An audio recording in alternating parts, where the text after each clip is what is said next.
once a fish comes in on the flasher, you decide that's the fish that we're going to take. It looked around about 100 kilos and it came around like just so perfectly.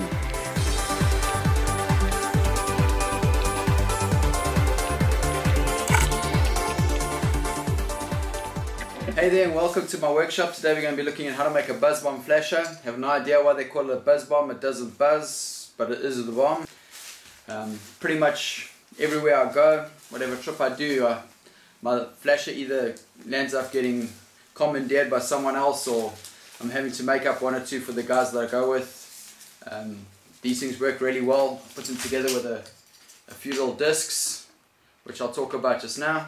Guys always ask me what I think is the best flasher, and hands down without a doubt it's this thing. If I was to choose just one thing to have on my flasher, it would be this buzz bomb. It's something which the South African guys have been using for the last 20 years. I cannot take credit for it. It's just something that's really amazing and works really well.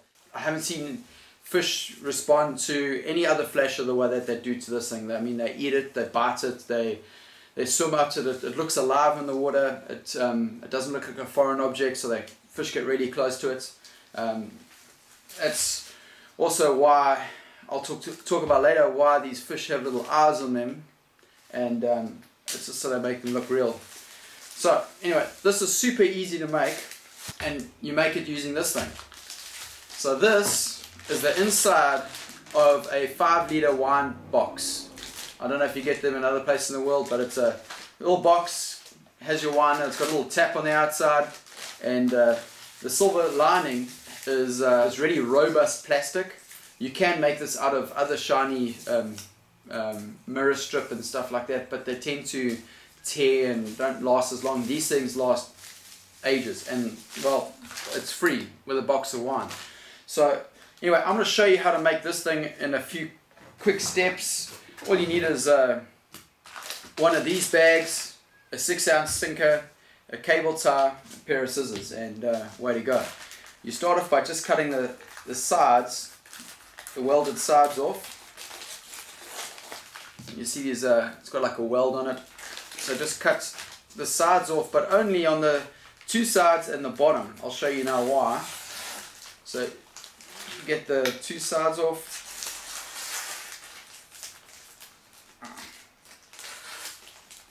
Alright.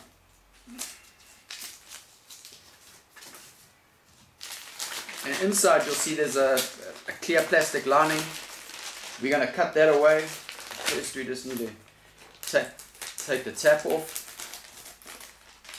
The best part about these flashers is that you normally have to drink a box of wine before making it.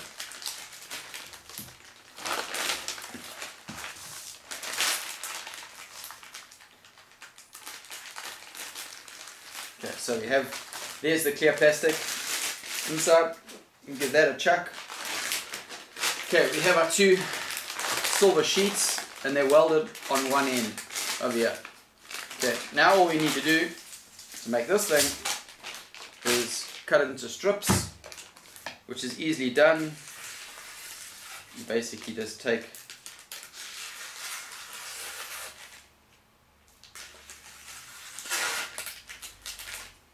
your scissors.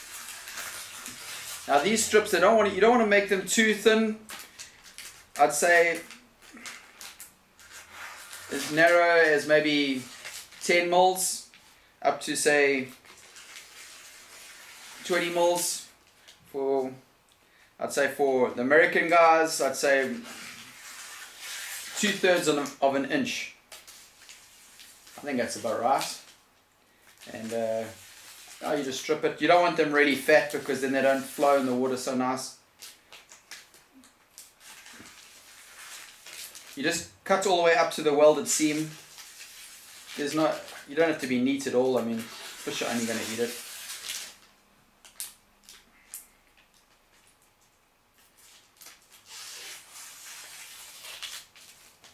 Yeah, done that side. Flip it over to the other side.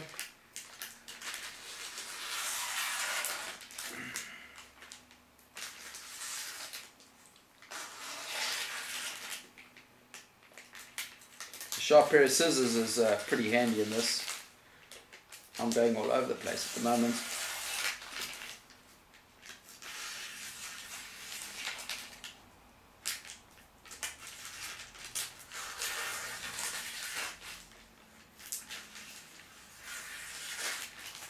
Yeah, so what makes this flasher really unique is that when a fish gets close to it, it doesn't look like something that's made of metal or plastic or something like that. It's moving in the water in such a way that it actually looks alive. And I think that's why fish come really close to it. I've had grouper come off the bottom.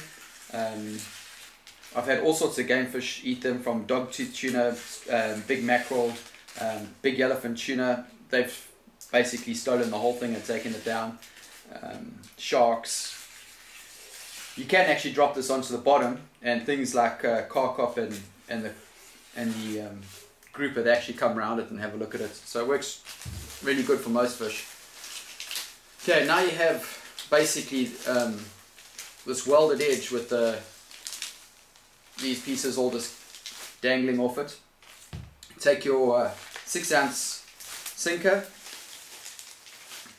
and all you're going to do is basically wrap it around this sort of narrow part here. That's what you're kind of aiming to do, you know. So we're just going to wrap it around. Don't worry if you cover the hole.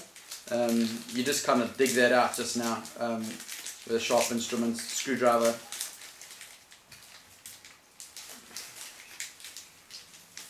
So you just wrap that up.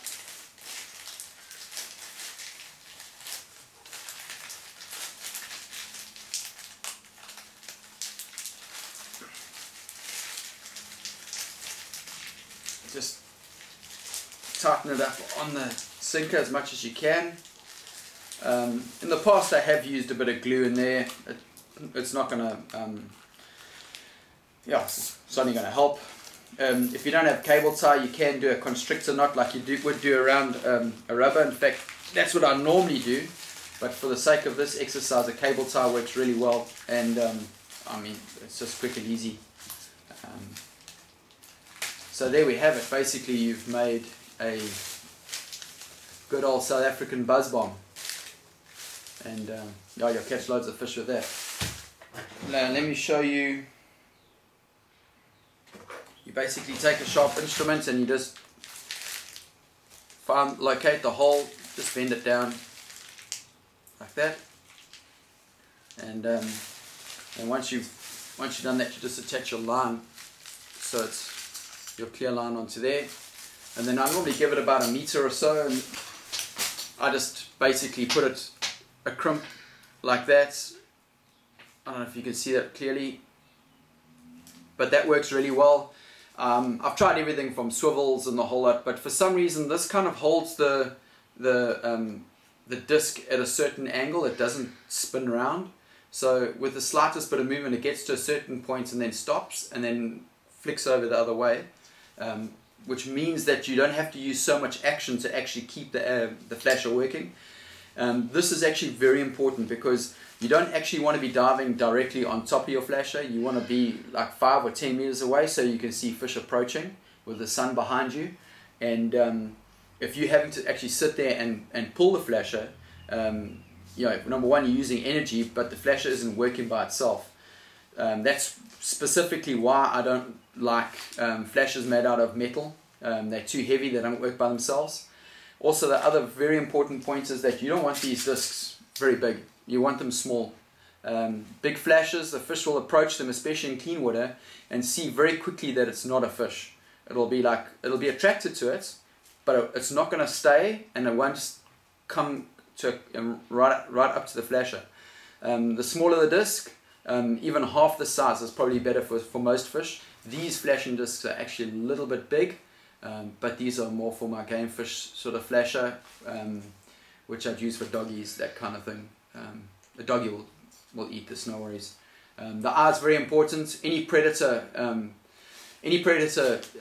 land-based or in the water, the first thing that they actually look at is the eye. So it becomes a focal point on the item. So they focus on the eye and they actually think it's a real living thing.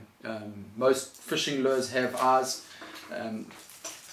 I also only put about 4 or 5 flashes onto my flasher, because less is definitely more. Back in the day we used to do these long Christmas tree things, and yeah, they work, they bring the fish in, but the fish don't stay. They see very quickly that it's not a living real thing, and they don't stay. So you really want to keep the fish close and up to you. That's where this guy comes in.